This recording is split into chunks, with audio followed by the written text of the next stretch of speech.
Jazz came out of the spiritual. When black people were brought to this country, they were not allowed to do any of the cultural things that they did in Africa, and they had to reinvent themselves. So they communicated with one another by using music, and they found that because they were from different countries and so forth in Africa, that that was the best way, or the thing that they had in common.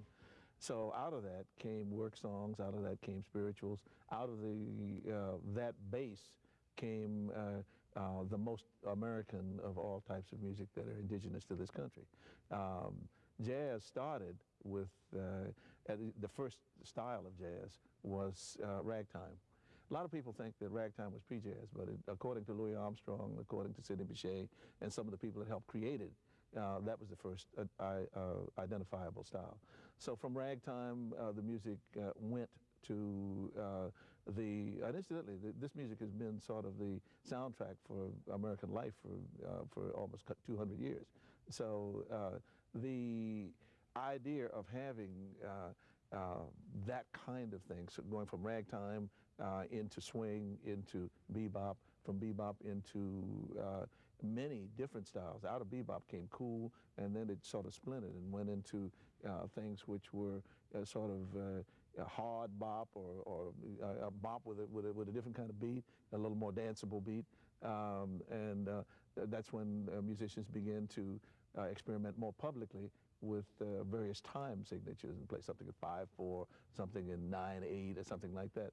And so the music that we are playing today, really the basic vocabulary is bebop. So all of these things are related or come through that particular source.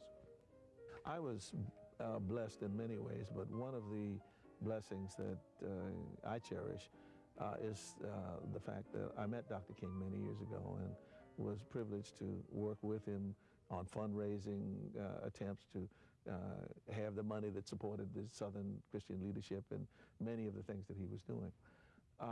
When I was asked I was commissioned actually by the Atlanta Symphony to write an oratorio that sort of conveyed my feelings about him, I was honored. I was the first person to get that kind of a commission from the Atlanta Symphony.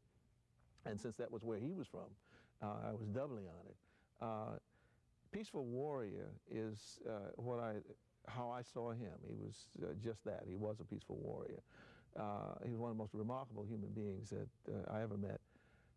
The piece itself, I wrote both the lyrics and the music. And the lyrics, the text is based on things that I heard him say in private conversation. In private conversation, he said to a young man who, a rather brash young teenager, who asked him one time, how do you feel about somebody my age who prefers Malcolm X as a hero? And so he didn't bat an eye. He said, well, son, whoever your heroes are, that should be such a matter of pride that you shouldn't even have to ask that question, you know.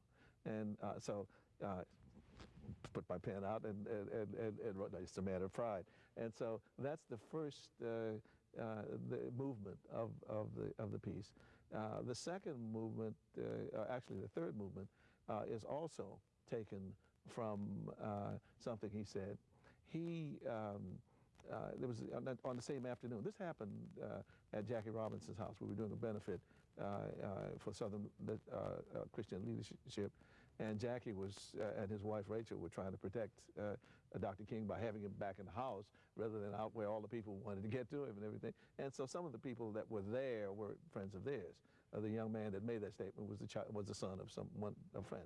At any rate, there was another lady there who was a neighbor of theirs, and she said, Dr. King, I really wish I could come south, but I live here in Connecticut, and I would really like to march and do some of the things that you're so effective with, but I have 2 kids, and it's not possible.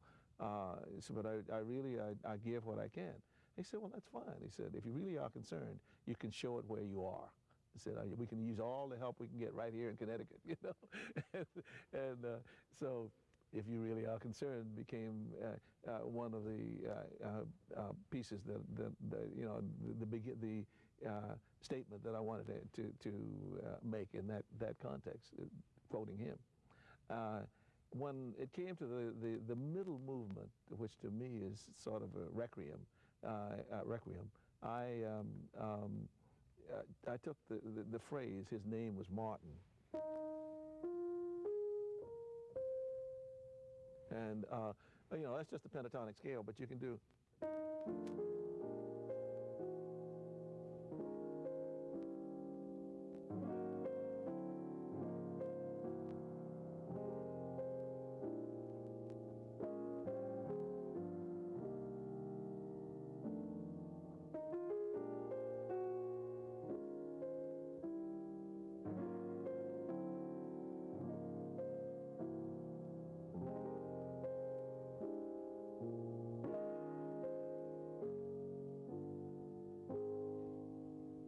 So, you know, things like that, I find I can say some things musically better than I can say verbally. I mean, I consider myself fairly articulate, but there's just some things that I express, for me, much better through music.